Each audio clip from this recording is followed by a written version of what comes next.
Assalamualaikum warahmatullahi wabarakatuh, anak-anakku semua. Semoga selalu diberi kesehatan, diberi eh, kesegaran, dan diberi manfaat dalam belajar. Sekarang kita akan bahas terkait materi pelajaran ilmu pengetahuan sosial. Yang pertama, untuk melanjutkan materi selanjutnya di IPS, yang pertama kita akan bahas terkait dampak globalisasi. Kalau kita kemarin membahas terkait globalisasi di segala bidang, sekarang kita bahas terkait dampaknya.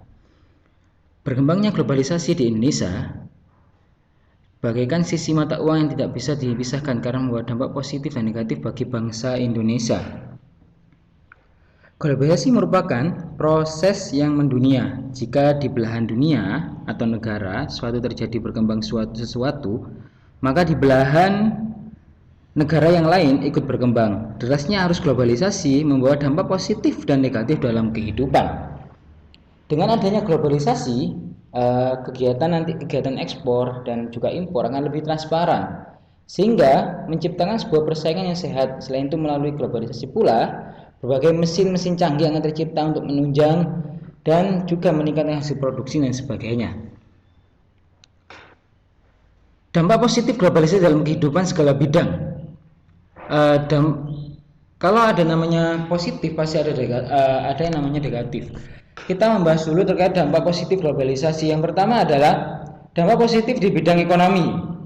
Yang pertama, peluang usaha secara internasional menjadi terbuka lebih sehingga para pengusaha dapat menjaga pangsa pasar di negara lain.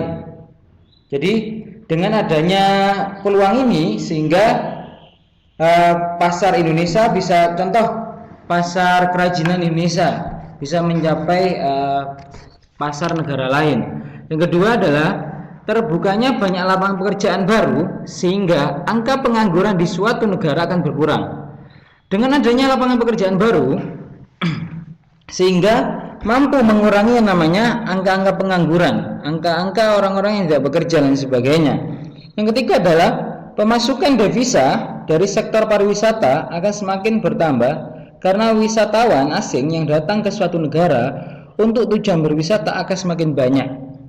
Dampaknya ekonomi adalah devisa negara dalam sektor pariwisata hari ini sangat banyak. Dengan melalui media sosial, banyak daerah-daerah wisata itu bisa dipromosikan dengan baik dan benar, sehingga dengan dampak sektor pariwisata yang semakin meningkat, dampak bagi masyarakat semakin baik. Ialah yang dimana orang yang berjualan di sekitar pariwisata pasti akan menjadi dapat keuntungan dan mendapat penghasilan yang lebih, setidaknya mengurangi namanya angka pengangguran.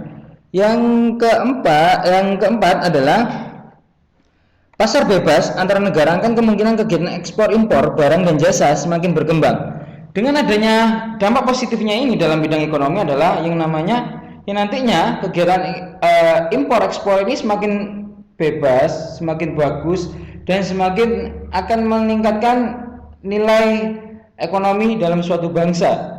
Selanjutnya adalah munculnya pusat-pusat perbelanjaan modern dan membuka semakin banyak peluang usaha dan lapangan pekerjaan. Dengan adanya pusat-pusat perbelanjaan baru, contohnya mall, pasar tradisional yang dirubah menjadi pasar modern, ini akan memunculkan namanya penghasilan, banyak peluang usaha, peluang pekerjaan yang baru bagi masyarakat. Selanjutnya adalah masuknya produk-produk bermanfaat dari mancanegara di pasar domestik. Jadi barang-barang dari mancanegara ke pasar domestik kita ini menjadi dampak yang positif. Ada manfaatnya ketika di pasar domestik tidak ada, di mancanegara ada. Pasar mancanegara nantinya bisa mengirim di pasar domestik. Ini adalah dampak positif di bidang ekonomi. Dari beberapa poin ini kita akan mengambil kesimpulan ataupun manfaat dari segala bidang. Yang pertama kan bidang ekonomi. Selanjutnya adalah dampak positif dalam bidang politik. Dalam bidang politik kita ada sisi positifnya. Yang pertama ialah umumnya negara yang mengalami globalisasi akan terdapat nilai-nilai demokrasi yang cukup baik. Jadi negara yang mampu mengalami globalisasi yang bagus akan memunculkan yang namanya nilai demokrasi yang cukup baik. masyarakatnya mulai berkembang, masyarakatnya mampu untuk berpikir logis, berpikir bagus terkait bagaimana demokrasi yang cukup baik nantinya di dalam suatu negara. Yang kedua adalah hubungan kerja sama internasional di berbagai bidang akan semakin luas. Dengan adanya bidang politik ini, hubungan kerjasama antara satu negara dengan negara lain ini semakin bagus, akan semakin luas dalam kerjasama atau MOU dalam segala bidang nantinya. Selanjutnya adalah akan semakin banyak negara yang ikut serta berpartisipasi dalam menciptakan perdamaian dunia.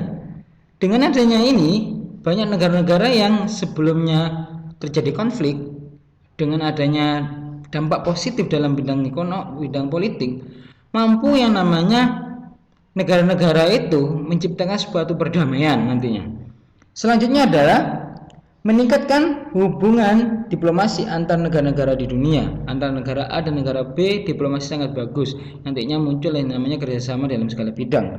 Selanjutnya adalah semakin mudahnya hubungan kerjasama antar negara di berbagai bidang. Itu adalah masuk dalam poin yang sebelumnya. Dengan adanya menciptakan perdamaian, meningkatkan hubungan diplomasi, akan muncul yang namanya semakin mudahnya hubungan kerjasama antar negara di berbagai bidang. Selanjutnya adalah semakin mudahnya atau proses pemerintah suatu negara akan semakin terbuka dalam demokratis, akan terbuka, tidak akan menjadi negara yang kolot, tidak mau menerima kebudayaan atau perkembangan dari nilai-nilai globalisasi. Selanjutnya adalah negara-negara yang mengalami globalisasi umumnya akan lebih menghormati yang namanya hak asasi manusia. Negara yang menerima globalisasi itu gampang untuk menerima yang namanya bagaimana menghargai sesama manusia, mengurangi adanya kekerasan, mengurangi segala bidang yang berkaitan dengan hak asasi manusia. Selanjutnya adalah dampak positif dalam bidang komunikasi dan informasi. Yang pertama adalah kemudahan dalam mendapatkan informasi, antara lain di sini adalah melalui internet. Yang kedua adalah kemudahan dalam melakukan komunikasi dengan pihak lain tanpa adanya batas waktu dan jarak. Yang ketiga adalah meningkatnya sikap toleransi di masyarakat atau timbulnya kosmopolitan di dalam suatu lingkup masyarakat. Yang keempat, kemudahan dalam melakukan kegiatan niaga atau perdagangan, baik dalam hal penjualan, pembayaran, dan distribusi dalam suatu barang. Selanjutnya, semakin luasnya jaringan komunikasi di mana koneksi internet akan dapat diakses di berbagai wilayah.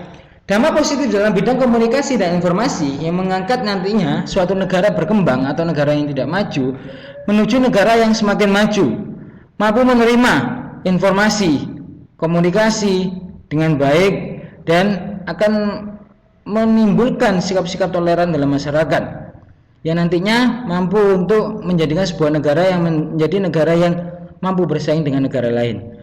Mungkin itu aja anak-anak untuk dampak positif dalam 3 bidang. Nanti akan dilanjutkan dalam pertemuan selanjutnya. Ketika ada pertanyaan ataupun kurang paham, silakan ditanyakan di grup yang sudah tersedia. Sekian dari Pak Rahman. Wallahul muwaffiq ila aqwamit thoriq. Wassalamualaikum warahmatullahi wabarakatuh.